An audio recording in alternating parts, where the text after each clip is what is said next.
Hello! You're watching the program Capital Ideas Life, and I'm its host, Mike Gibson. This year, the capital of Russia celebrates its 876th birthday. During the festivities of this weekend, Muscovites and guests of the city will enjoy a diverse cultural entertainment program.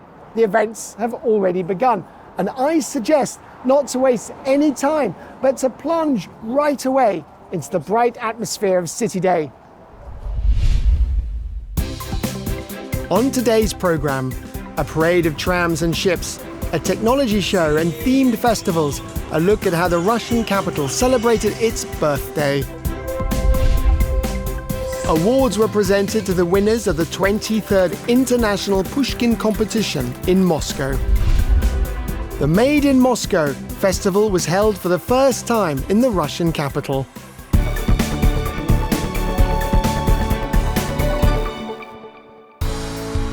City Day is traditionally celebrated in the Russian capital on one of the first weekends in autumn. From early morning, Moscow is immersed in a festive atmosphere.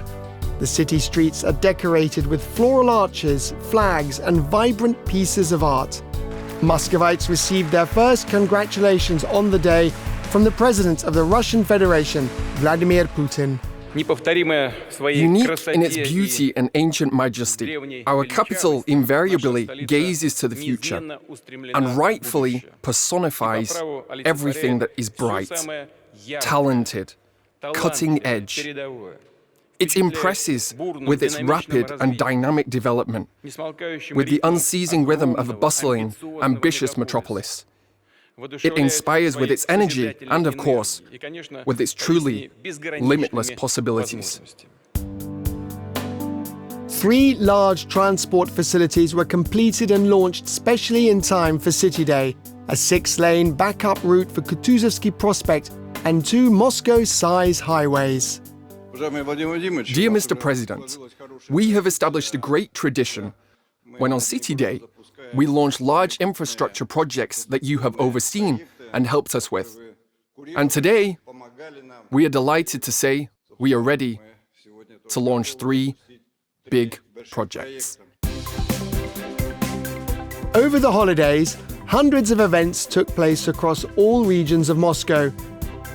To make it easier for the capital's residents to navigate the busy City Day program, a special section was launched on the mayor's and Moscow's government's portal, where it was possible to find out the schedule of concerts, performances, sports competitions, masterclasses, festivals, and other festive activities.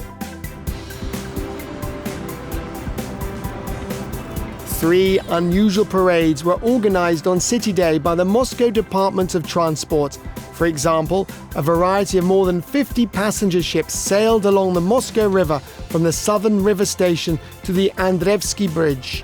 Residents and guests to the Russian capital could not only observe the boats being guided from the embankment, but could also take a ride on the ships and river buses that participated in the parade.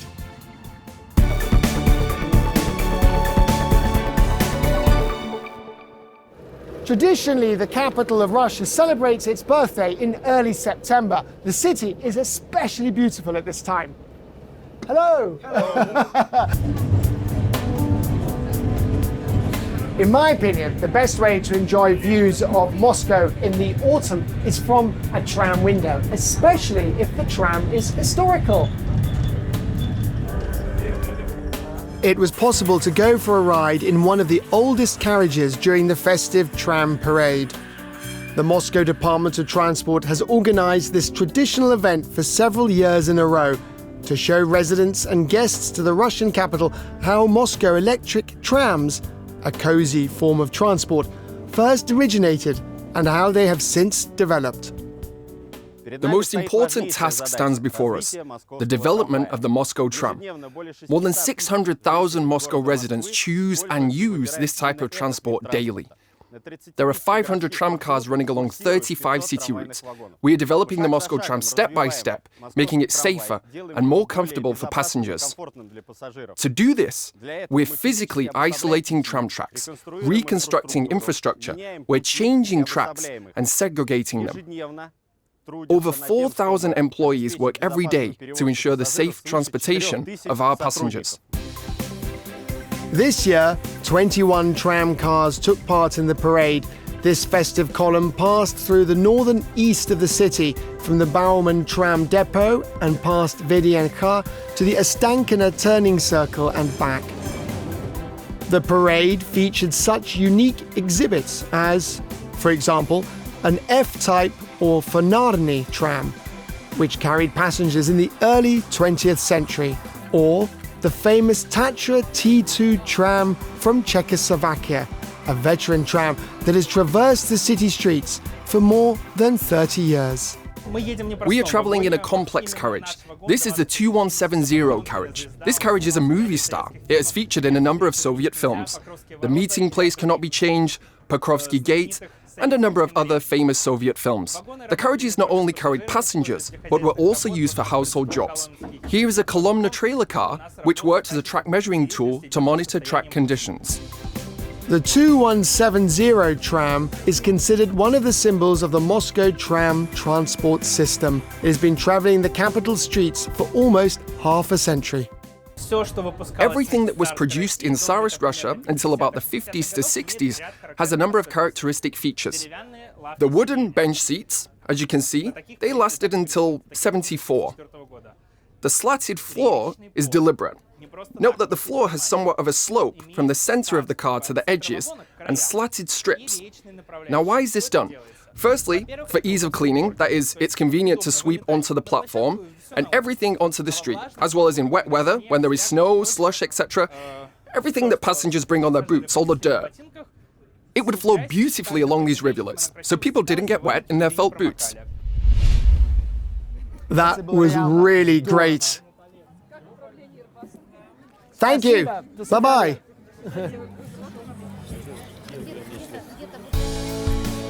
After the parade, the celebration will continue with a retro transport exhibition on the territory of the Bauman tram depot.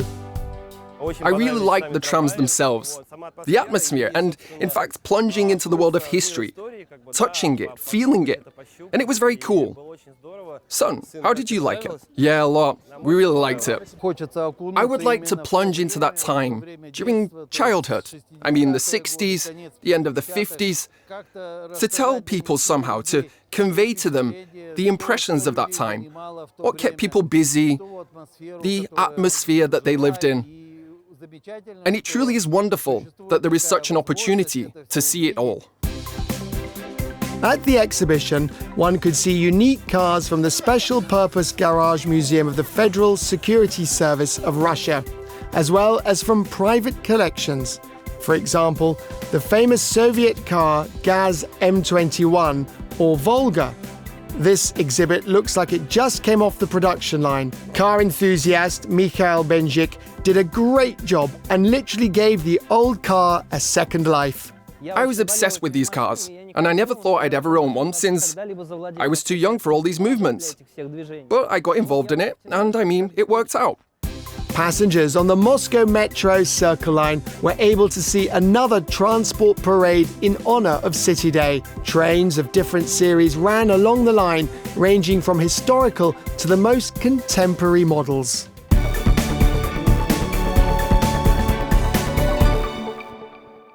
One of the most important events to City Day takes place in the famous National Hotel. Today, the winners of the annual International Pushkin Competition for teachers of the Russian language from foreign countries, both near and far, will be awarded here.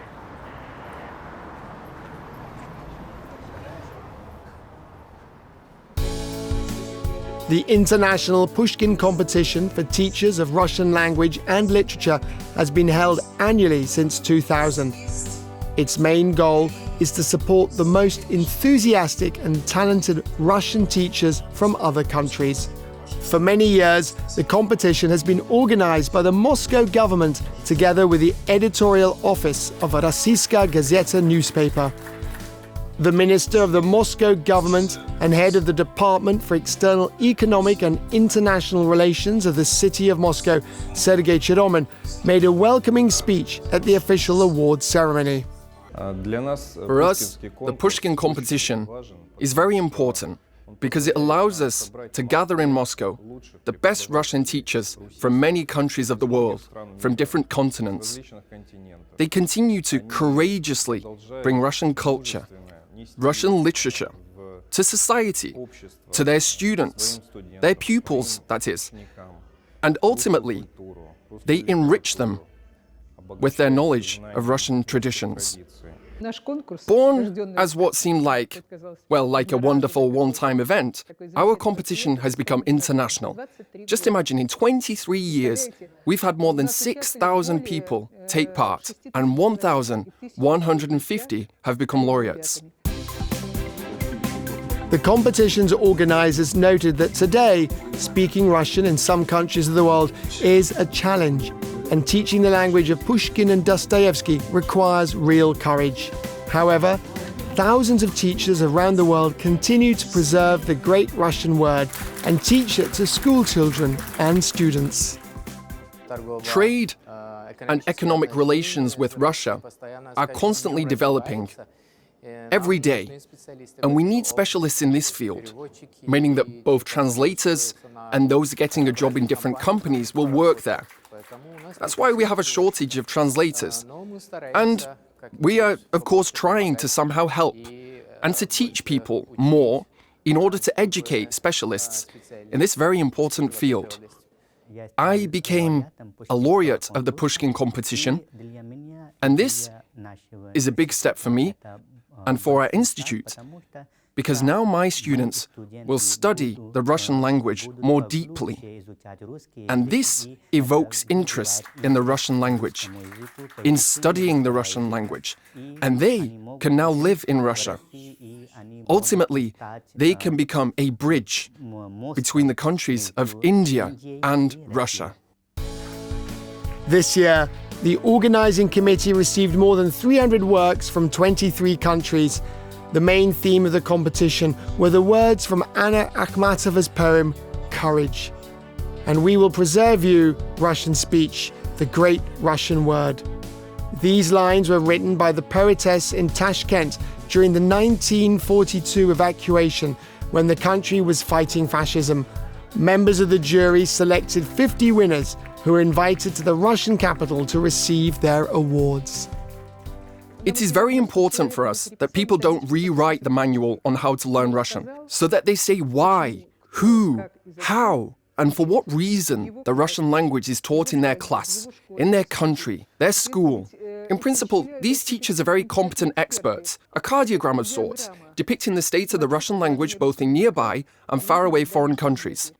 I've been working as a teacher of Russian language and literature in Kazakhstan for 18 years, and I am trying to teach our Kazakh children the Russian language.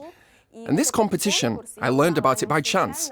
And when I saw myself among the winners of the competition, I realized this was the highest reward for me in all the years of my work.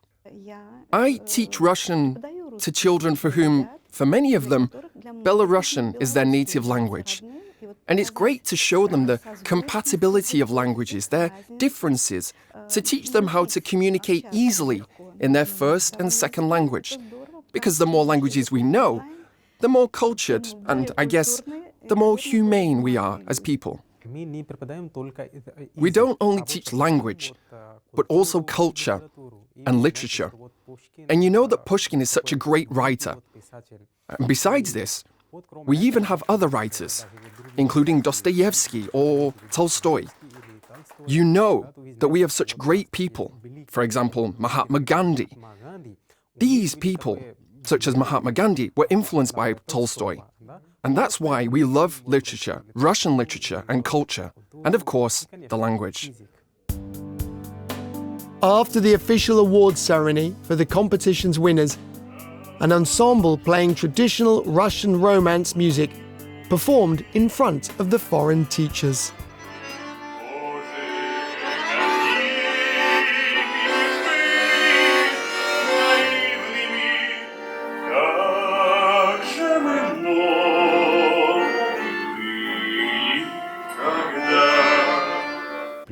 The teachers, subsequently returning to their countries, They remain ambassadors of goodwill and try to fight the negative stereotypes that are occasionally created, unfortunately, in the media about how our capital lives, about how people live in Russia. And I have to say, it is very important for us to preserve this multiculturalism because Moscow is a multinational city.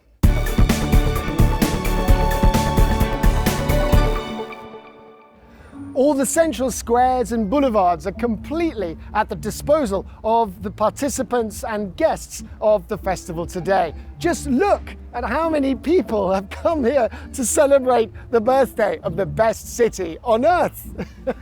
That's super.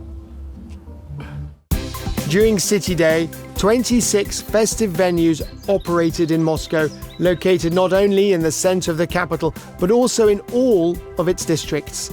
And everywhere, visitors were awaited with colorful show programs and master classes. On Moscow's birthday, you could learn more about the history of the Russian capital, spend time with family and friends, and even discover a new hobby. Anyone can take part in this masterclass and create a beautiful object with their own hands. Yuri Sergeyevich is a Muscovite born and bred, while I have already celebrated City Day 26 times. The first time I visited was when Moscow turned 850 years old. We were delighted and came home with blood blisters, but we were happy. And I truly hope this time we get through it without calluses, but we also really hope to be smiling.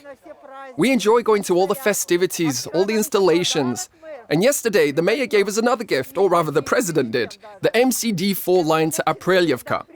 We live in the Aprelyevka area, so we will come even more often and, of course, admire our beautiful city.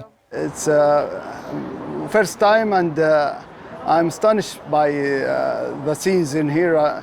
It's very, very beautiful country. We wasn't expecting this much of luxury, and the sightseeing here is very beautiful, and the cafes, everything is very nice.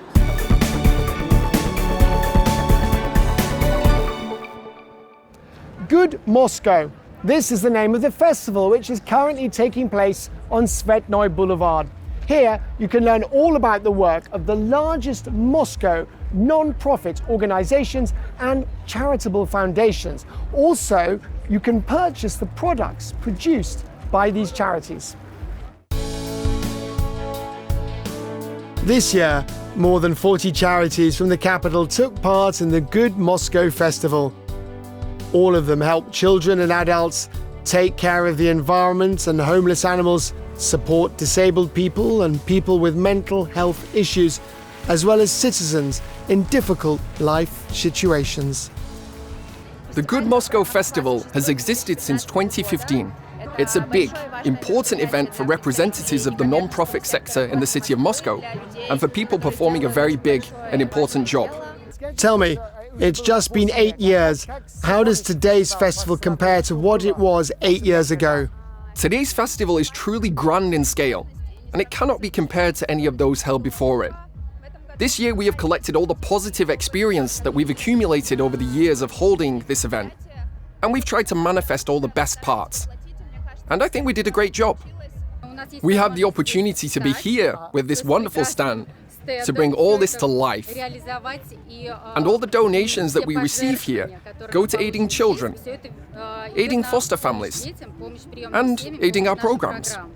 The festival program includes a fair which features goods made by those receiving aid from charity funds, along with lectures, creative masterclasses, a concert with the participation of famous artists, children's and folk groups, and also a theatrical procession and a circus program.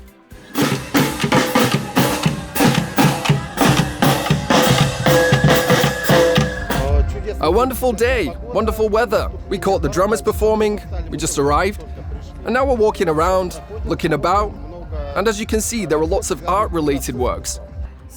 I bought this cool plate today at the Good Moscow Fair in honor of Moscow City Day. It's for nuts, for fruits, for smoothies. I really love them for breakfast. And I just found a very interesting souvenir at the Unity Foundation. A gift.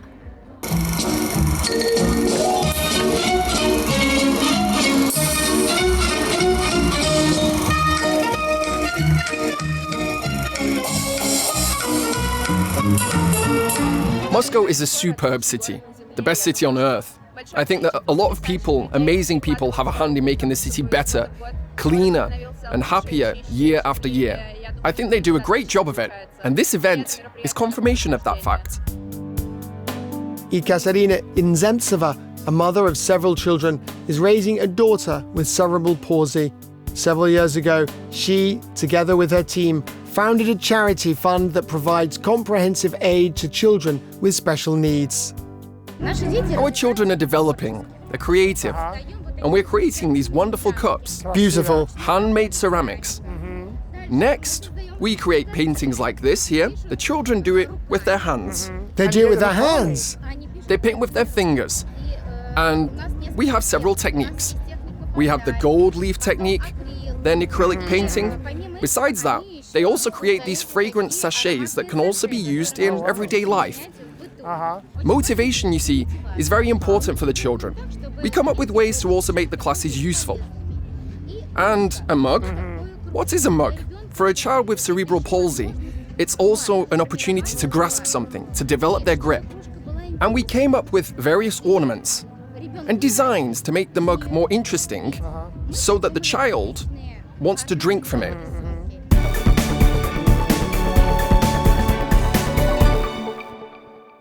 The Luzhniki Sports Complex has become one of the main venues for celebrating City Day.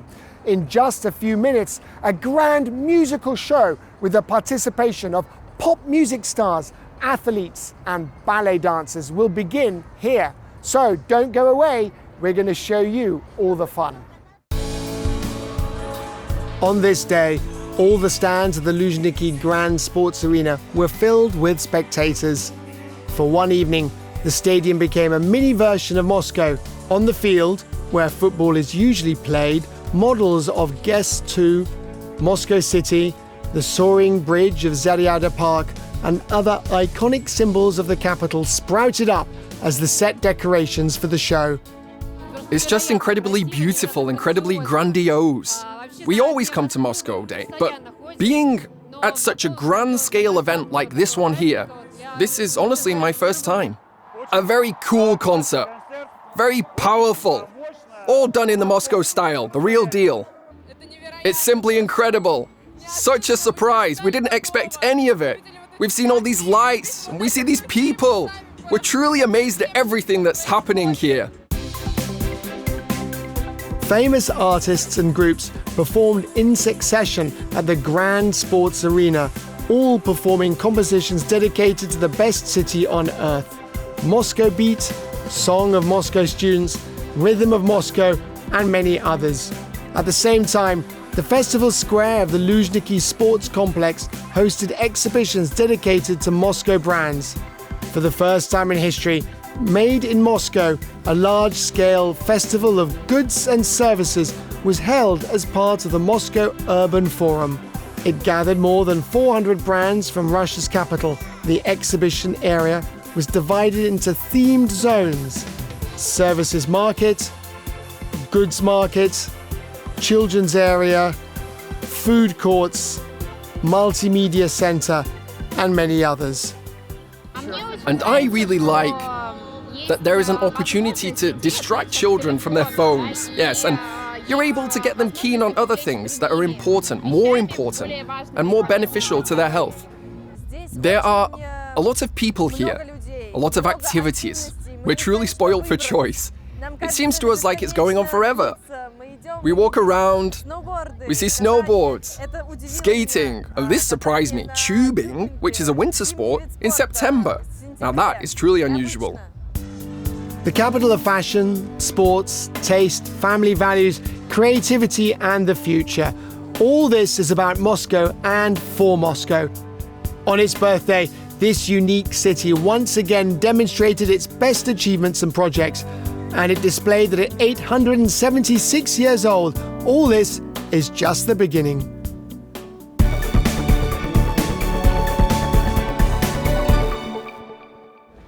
So that's the end of this wonderful festival, City Day. 2 days flew by unnoticed. I'm sure that Muscovites and guests of the capital will remember this bright and eventful weekend for a long time. Moscow, happy birthday. And see you in the next program. I'm Mike Gibson. Watch us on the channel Big Asia. See you soon. Bye.